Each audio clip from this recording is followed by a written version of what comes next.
Vamos esta mañana a empezar a hablar sobre el 9º mandamiento, este que dice: no dirás falso testimonio contra tu prójimo.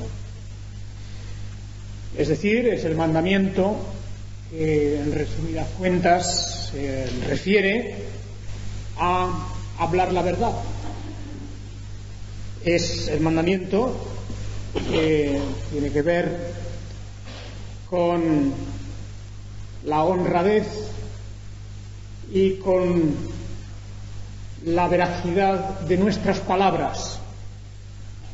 Evidentemente es mandamiento que, como vemos, está dentro del grupo de la segunda tabla, es decir, lo que llamamos los mandamientos que se refieren a nuestra relación con el prójimo. Amarás al prójimo como a ti mismo. Y dentro de que ese es el resumen de la ley y de la santificación en relación con el prójimo, no solamente se trata, pues, de honrar a los padres, no solamente se trata de preservar la vida y defender la vida del prójimo, de respetar la relación matrimonial, en aquel mandamiento que decía no cometerás adulterio, también el mandamiento que se refiere al respeto a la propiedad de nuestro prójimo, sino que además se trata también, como vemos por este 9º mandamiento, de manifestar nuestro amor al prójimo por medio de hablar la verdad, por medio de que nuestras palabras en relación con las personas que nos rodean sean palabras que transmitan auténticamente la verdad. Pero yo diría que esto no es tan sencillo como a primera vista parece. Y no es tan sencillo porque cuando nos preguntamos qué es la verdad, pues no es por ganas de enredar las cosas ni por ganas de filosofar, sino porque hemos de contestarnos a esa pregunta en términos bíblicos. Hemos de contestarnos a la pregunta en relación con Dios y con su ley. La verdad es aquello que Dios aprueba. La verdad es aquello que está en conformidad con su ley, con la ley de Dios. No se trata aquí, pues, de referirnos a la verdad en términos de comparación de un hecho y de mi palabra sobre ese hecho. La verdad que podríamos llamar fáctica, la verdad de los hechos. Esa es importante, que duda cabe. Por ejemplo, relatar los hechos tal como se han desarrollado objetivamente, pues eso es la verdad. Pero la experiencia nos demuestra que incluso una fotografía de un hecho o una película de un hecho que parece real y parece verdadero completamente, una cosa más ajustada a la verdad que una película de un hecho, por ejemplo, parece que no hay posibilidad de mejorarla. Sin embargo, puede estar manipulada, puede estar tergiversada o mal empleada, de forma que lo que parece verdad en realidad esté transmitiendo un mensaje falso. Quiero decir con esto que la idea de verdad no la tenemos que sacar simplemente de una comparación entre palabras o imágenes y hechos y ver si coinciden. Bueno, pues esto es la verdad. Si no coinciden, pues esto es la mentira o la falsedad. Porque esa manera de pensar nos expone a grandes errores. Yo creo que precisamente eso lo estamos viendo constantemente hoy en la manera que los medios de información, la televisión y otras formas de comunicación modernas, pues utilizan materiales que son verdaderos, normalmente, y sin embargo pueden transmitir una idea falsa.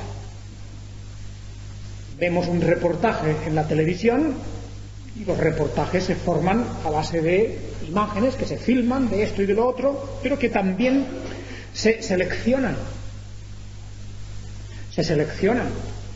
Y la selección de unos materiales, aunque sean verdaderos, el ponerlos juntos de una determinada manera, el hablar de una cosa pero no de otra, el desequilibrio, por ejemplo, el mostrar un lado de la moneda, diríamos, una cara de la moneda y no la otra, pues fijaos que en realidad, aunque aparentemente parece que es verdadero porque lo estamos viendo ahí, está nuestra imagen delante, están esas imágenes enfrente de nosotros, no obstante, la realidad puede ser otra, la verdad puede ser otra. Eso es una técnica que es antigua, pero que en los tiempos actuales pues, se practica mucho por la facilidad de dar la impresión, de dar la apariencia de que una cosa es verdadera cuando en realidad puede ser que no lo sea, ya que le falta parte de la información o está simplemente dándonos un lado del tema. De manera que la verdad, cuando estamos hablando aquí de no levantar o no decir falso testimonio, estamos hablando, repito, de la cuestión general de la verdad. En concreto, el mandamiento se refiere también, y esto es lo que hemos de ver en la manera directa que está enunciado el mandamiento, de no decir nada que sea o resulte falso sobre nuestro prójimo, pero no solamente sobre, sino contra el prójimo o algo que de alguna forma pueda perjudicar al prójimo. Una falsa información o una deformación de la verdad puede perjudicar. El no decir falso testimonio contra el prójimo no solamente es cuestión de, por ejemplo, esparcir una mala fama sobre una persona, sino, repito, cualquier forma, cualquier manera en que se adultera la verdad o en que se manifiestan cosas que no son correctas a los ojos de Dios y en conformidad a su ley. Es, por lo tanto, un mandamiento que trata sobre la palabra. En la otra tabla de la ley, la primera tabla donde habla sobre nuestra relación con Dios, también hay otro mandamiento que se refiere a la palabra con respecto a Dios, y es aquel mandamiento, como todos recordaréis, que dice: no tomarás el nombre de Jehová tu Dios en vano. Se refiere al uso de la palabra, al uso del nombre de Dios y a todo lo que se refiere a la dignidad, al culto, a los atributos, a nuestra representación y especialmente a las palabras acerca de ese Dios. Ahora es nuestra palabra en relación con el prójimo. Hemos leído un pasaje que es interesante antes en el libro del Éxodo. Hace años cuando me parece que hice yo un estudio sobre el libro del Éxodo, si no recuerdo mal, o un estudio al menos sobre ese pasaje, varias veces me he referido a él. El tema de las parteras de Egipto ayudando a las mujeres hebreas a dar a luz.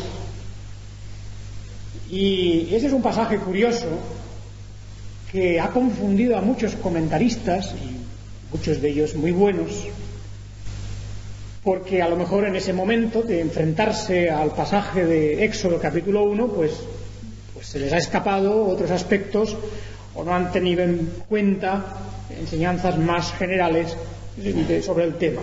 El caso es que muchos comentaristas, al hablar sobre el caso de las parteras de Egipto, pues claro, dicen que las parteras mintieron, como también en el caso de Rahab. Acordaos el caso de Rahab, la mujer de Jericó, que también técnicamente, digamos, mintió, pero que sin embargo, no obstante, vemos que Dios las bendijo, tanto el caso de las parteras como el caso de Rahab, y podríamos buscar algunos otros casos también, no son los dos únicos.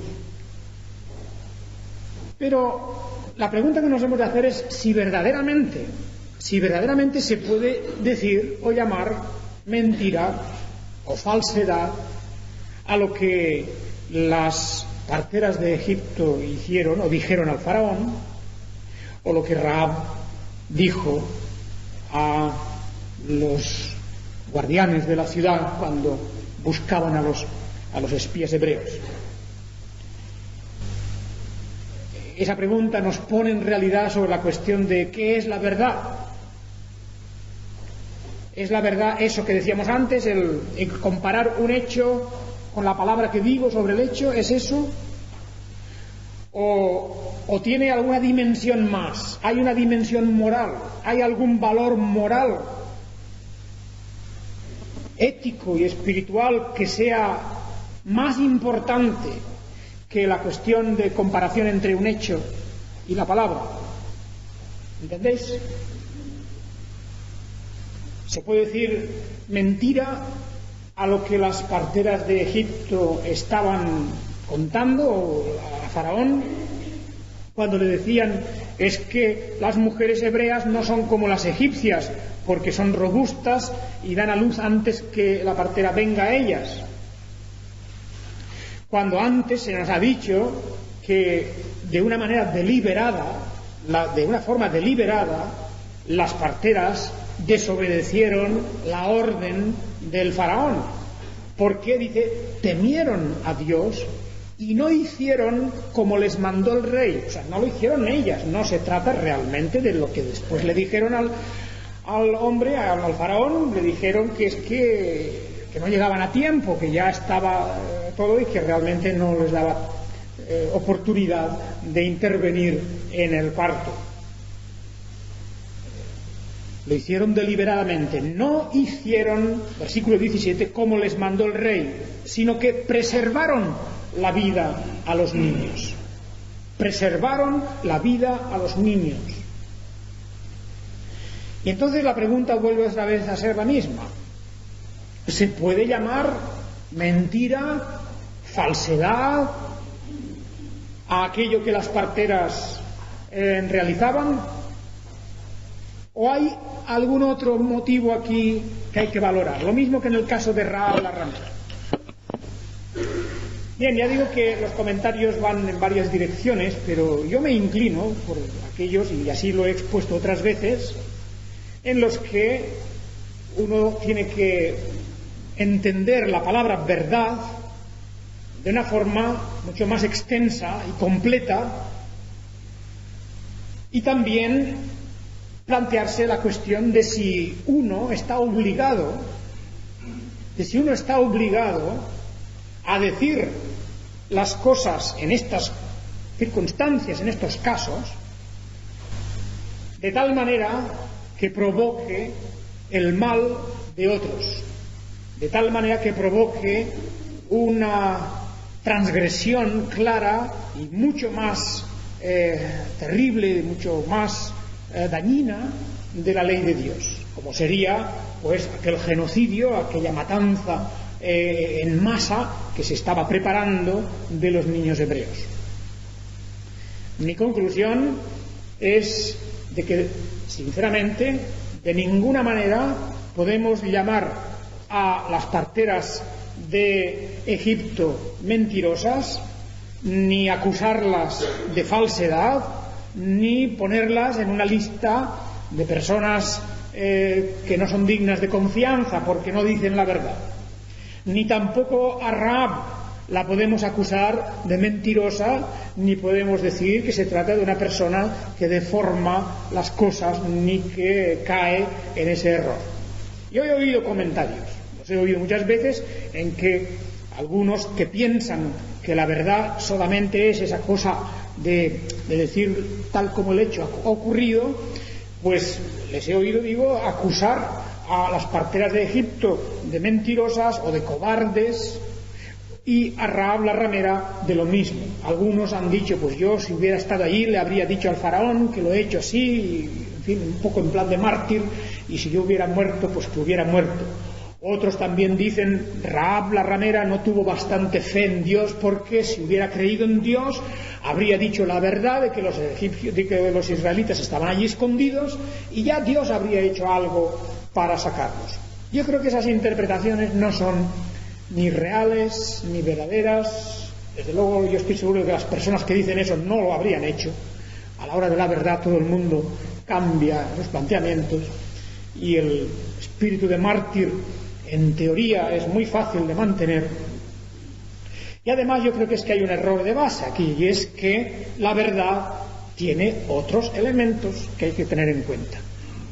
Para mí, sinceramente, la verdad estaba claramente defendida en lo que las parteras de Egipto estaban diciendo, y también estaba la verdad claramente defendida en el caso de Rahab la ramera.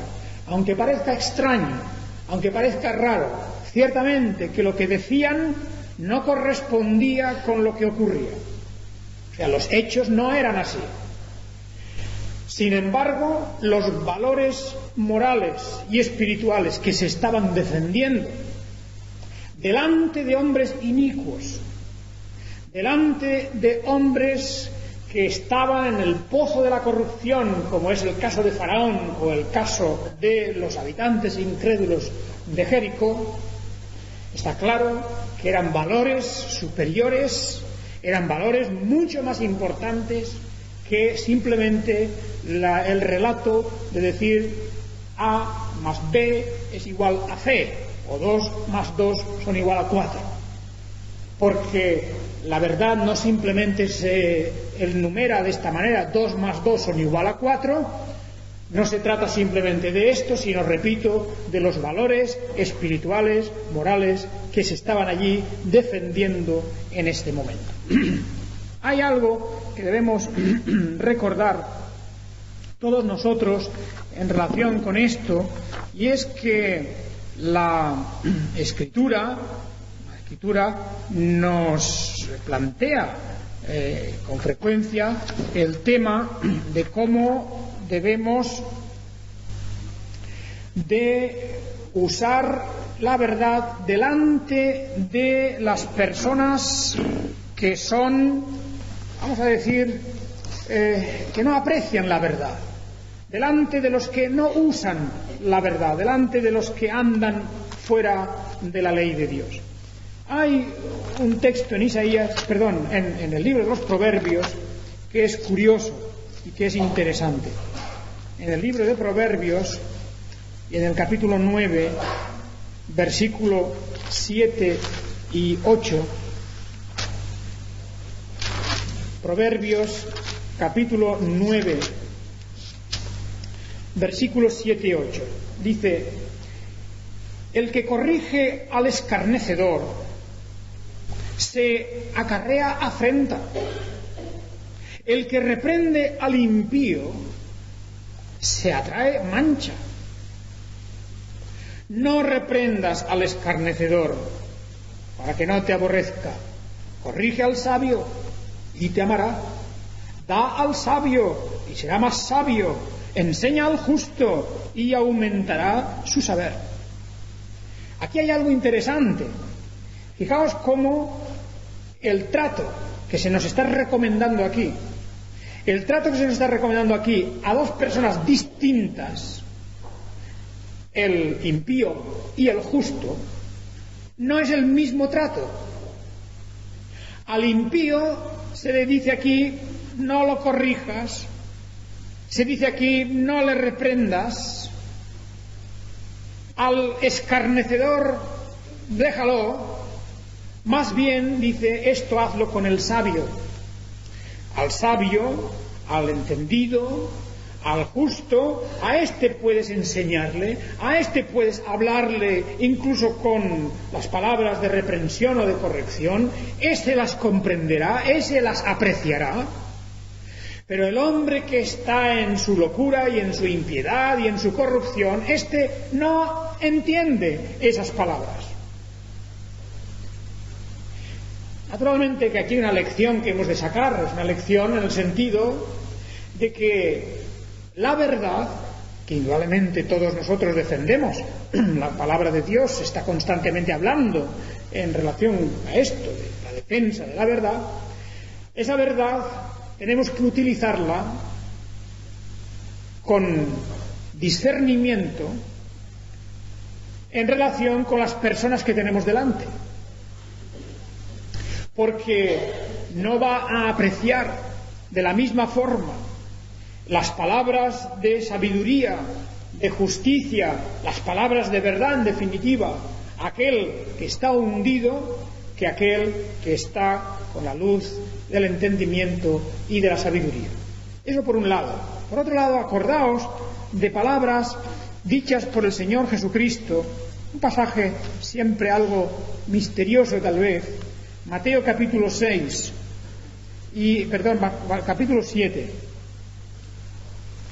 Capítulo 7, versículo 6. Mateo 7, 6.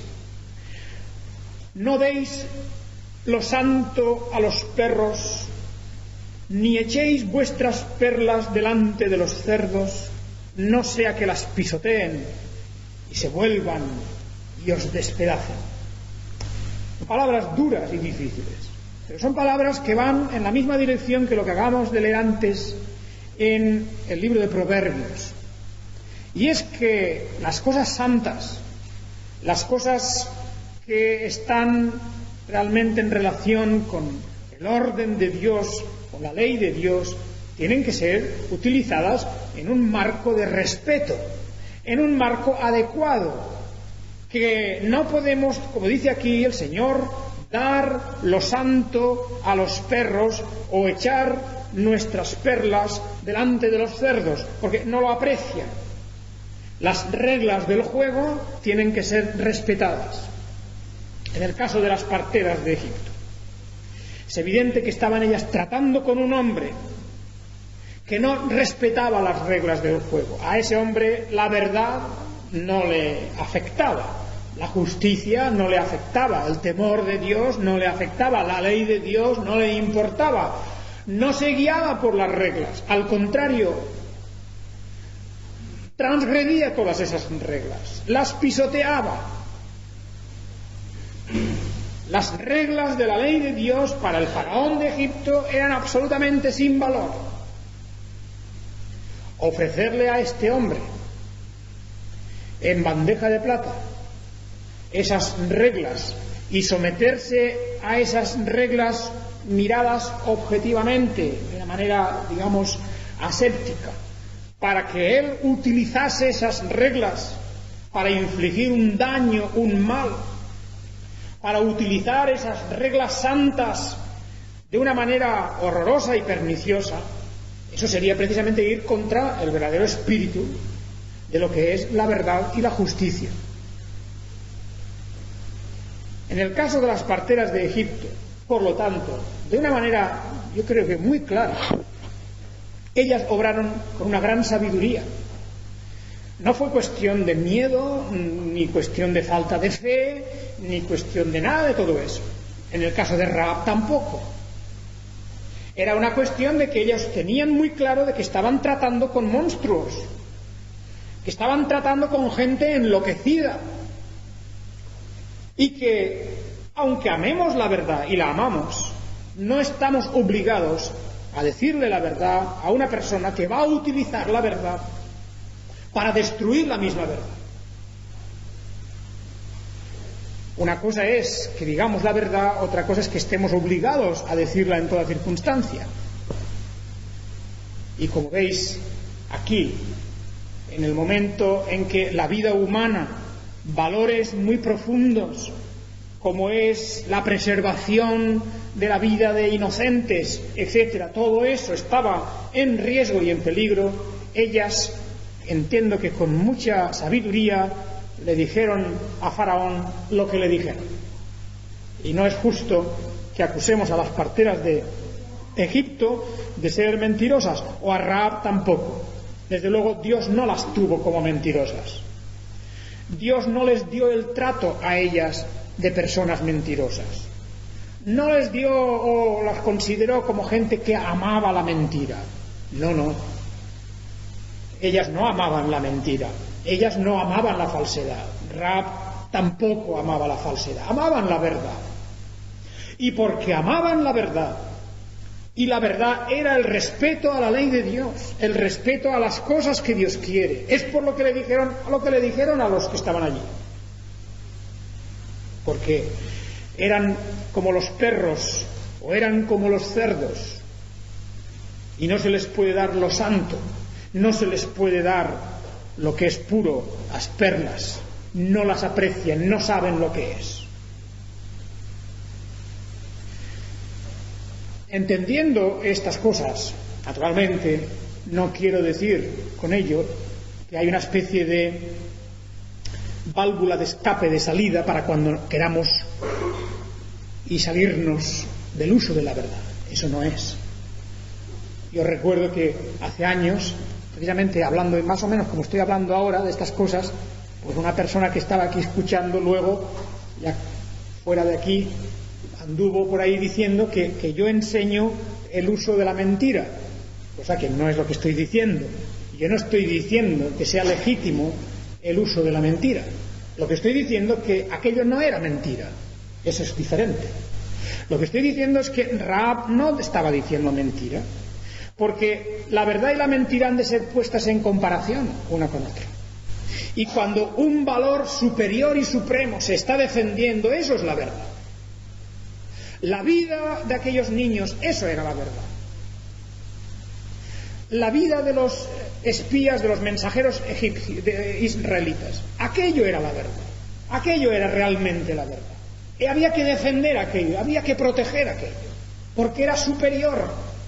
Era superior a decirle a los centinelas o a la policía de Jericó, decirle, pues sí, mira, están ahí dentro.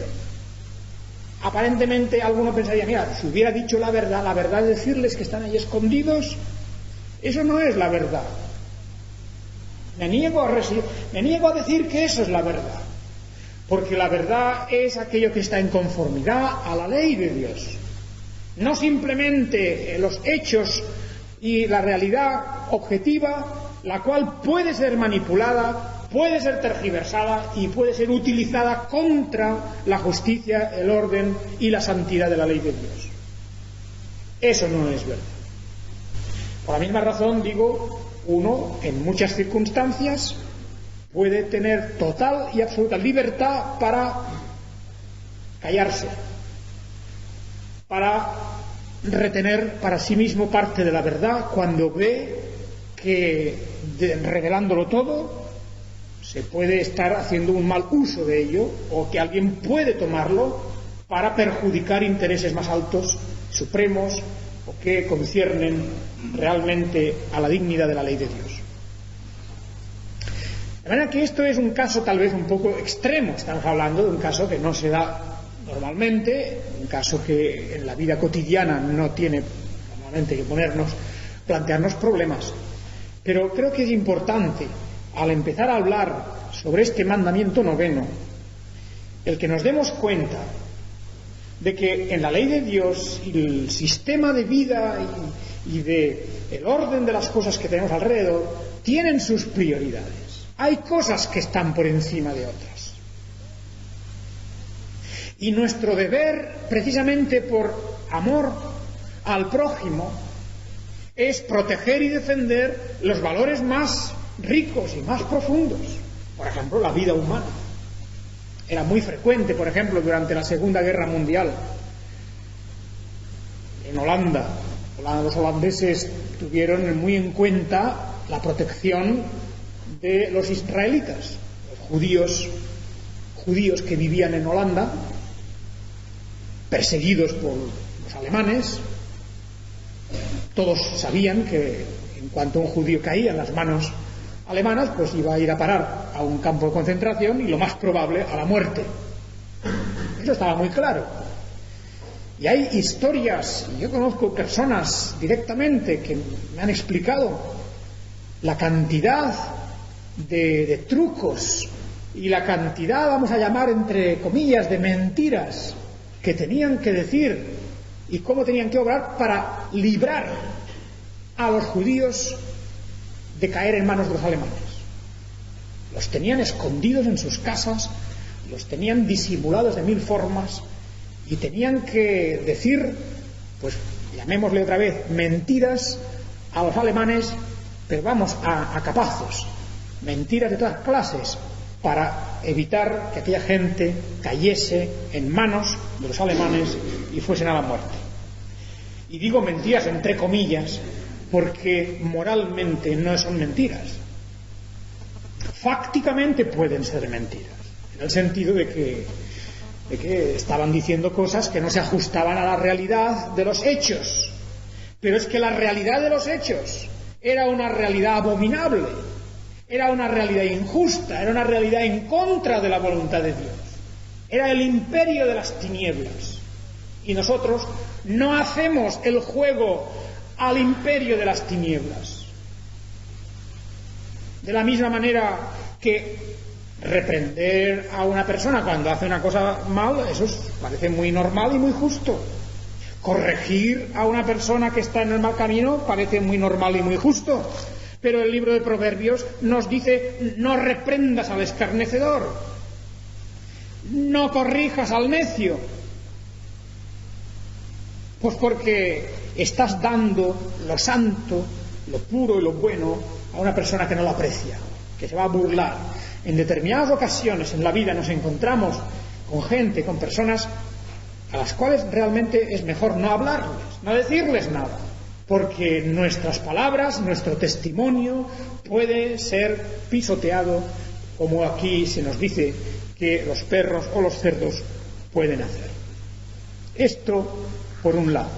Por otro lado, no olvidemos que hay algo que indudablemente está muy claro. Es evidente que la mentira, la falsedad, constantemente en las Escrituras es denunciada. Es denunciada. Ahora bien, ¿qué diremos de un pasaje como Primero de Reyes 22? Es verdad que la mentira está denunciada en las Escrituras, se nos dice que hablemos la verdad, eso estamos todos de acuerdo, y esa es la idea. Pero en Primero de Reyes 22 vemos algo que nos debe hacer pensar. Versículos 22 también. Cuando leemos la palabra de Dios, el versículo 21 dice: y salió un espíritu y se puso delante de Jehová y dijo: yo le induciré. Y Jehová le dijo: ¿de qué manera? Él dijo: yo saldré y seré espíritu de mentira en boca de todos sus profetas. Y él dijo, o sea, Dios, le inducirás y aún lo conseguirás. Ve pues y hazlo así. Y ahora, he aquí, Jehová ha puesto espíritu de mentira en la boca de todos los profetas, y Jehová ha decretado el mal acerca de ti. Entonces se acercó Sedequías, hijo de Kenaana, y golpeó a Micaías en la mejilla, diciendo: ¿por dónde se fue de mí el espíritu de Jehová para hablarte a ti? Y Micaías respondió: he aquí, tú lo verás en aquel día, cuando te irás metiendo de aposento en aposento para esconderte, etc. Pero la palabra es esta. Dios dice esto. El Señor mismo: he aquí, yo he puesto espíritu de mentira en la boca de todos tus profetas, y Jehová ha decretado el mal acerca de ti. Y Dios usa el espíritu de mentira en boca de los profetas y lo utiliza para que de esta manera sean confundidos y derrotados sus enemigos. No hay duda de que el Dios, que es 3 veces santo, no lo vemos nunca envuelto en la mentira, en un sentido. Sin embargo, el instrumento que va a utilizar en ese momento para traer la ruina sobre esta gente y para demostrar también la verdad de Dios será enviarles espíritu de mentira a sus profetas. Esta es cuestión, nos hace ver que nos hemos de tomar el tema pues con mucha más calma y más profundidad de lo que aparentemente puede parecer en algunos momentos. La verdad en la Biblia por encima de todo. Hablad verdad con vuestro prójimo. Ese es el mandamiento. Y esto es lo que debemos hacer. Esa es la regla general y la ley. El uso de la mentira está condenado. ¿Qué duda cabe? Pero mi pregunta siempre es esta: ¿cómo definimos la verdad y cómo definimos la mentira? ¿Solamente por los hechos o teniendo en cuenta todos los valores morales, todos los valores éticos, todos los valores espirituales de las cosas? Es el platillo, las balanzas, y qué duda cabe de que, insisto, Rahab, las parteras, todos estos casos que podemos mencionar, podemos claramente decir, indudablemente, está también defendiendo la verdad. Su defensa de la verdad es mucho más profunda y mucho más rica que el mero hecho de decirles los actos concretos tal como están sucediendo. Hay otros casos, Jonatán, David también, y hay otros varios ejemplos en los que podríamos hablar de todos estos hechos, en donde a veces el no decir las cosas tal como eran, el no decir, el contar o no explicar a una persona determinada, enloquecida, que no va a respetar la ley de Dios, que no va a respetar la verdad, que no va a tener en cuenta la justicia, eso, creo yo, entiendo que es una verdadera y auténtica defensa de la verdad, porque en ese momento comprenden ellos que no pueden dar lo santo a los perros, no pueden echar las perlas delante de los puercos. Aparte de eso, nosotros vamos a tratar en este mandamiento, en este 9º mandamiento, vamos a tratar de varias cuestiones importantes. Hoy he querido un poco, nada más, empezar por aquí el tema, porque estamos diciendo: no levantarás falso testimonio, es decir, no dirás mentira contra tu prójimo, que perjudique a tu prójimo. Nada que pueda ser contrario a los legítimos intereses de tu prójimo. Ese es el mandamiento. Esa es la realidad del mandamiento. Es decir, que se trata de preservar no solamente la reputación, sino los intereses, el buen nombre, todo lo que concierne a los bienes del prójimo a través de nuestras palabras, del testimonio que sale de nosotros. Falso testimonio, por lo tanto, será la falsa palabra que perjudica a nuestro prójimo y que va en contra de los intereses de la ley de Dios.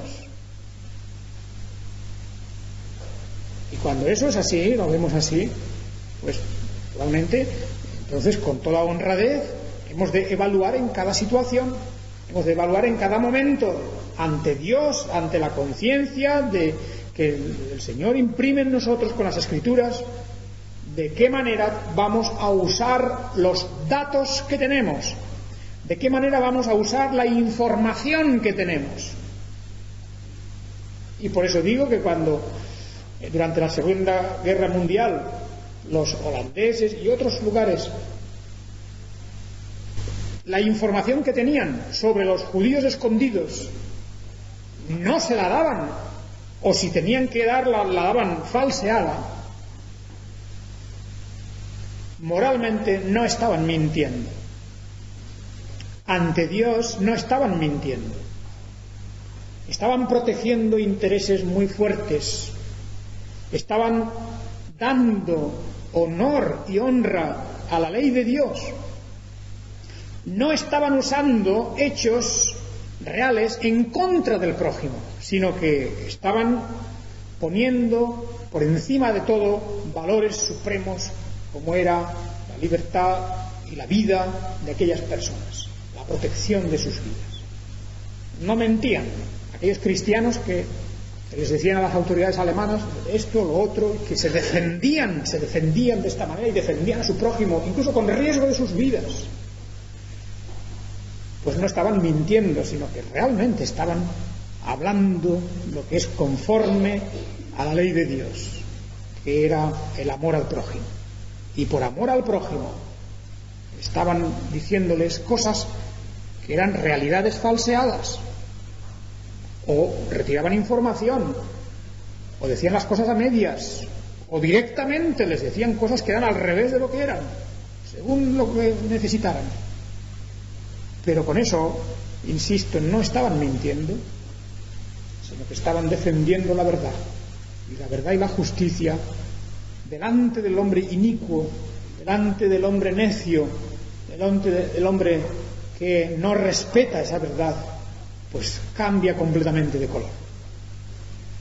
Bien, sobre esto no hablaremos mucho más, pero el resto de nuestro desarrollo de este mandamiento será para entender cómo debemos usar la verdad, cómo debemos dar el testimonio siempre a través del uso de la verdad. Lo mismo en las cuestiones religiosas que en las cuestiones que se refieren a nuestro prójimo. Este mandamiento, hermanos, es de suma importancia, teniendo en cuenta lo que las Escrituras nos dicen sobre la lengua, sobre el peligro de las palabras. Es el mandamiento que se ve reflejado en aquel famoso capítulo de la Epístola de Santiago. Este mandamiento: no levantarás falso testimonio contra tu prójimo.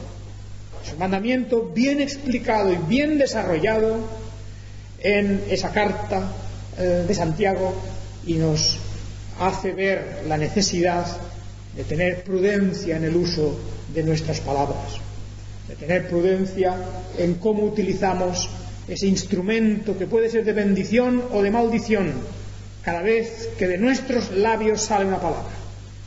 Duda cabe que necesitamos mucho de esa instrucción, porque la lengua, que es un pequeño miembro en el cuerpo, puede producir un gran vendaval, un gran daño, un gran fuego, y la rueda de la creación toda es incendiada por la palabra. Podemos, eso sí, afirmar que a los ojos del Dios Santo, y por encima de todas las cosas, el uso de la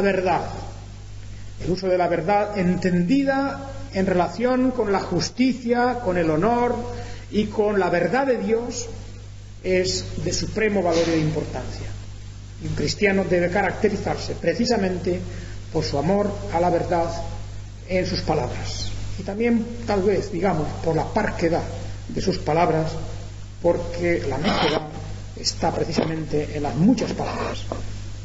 La cantidad de palabras que decimos inútiles y que pueden perjudicar a la larga es extraordinaria. No hablarás contra tu prójimo falso testimonio, es decir, hablarás a favor de tu prójimo, hablarás para el bien de tu prójimo.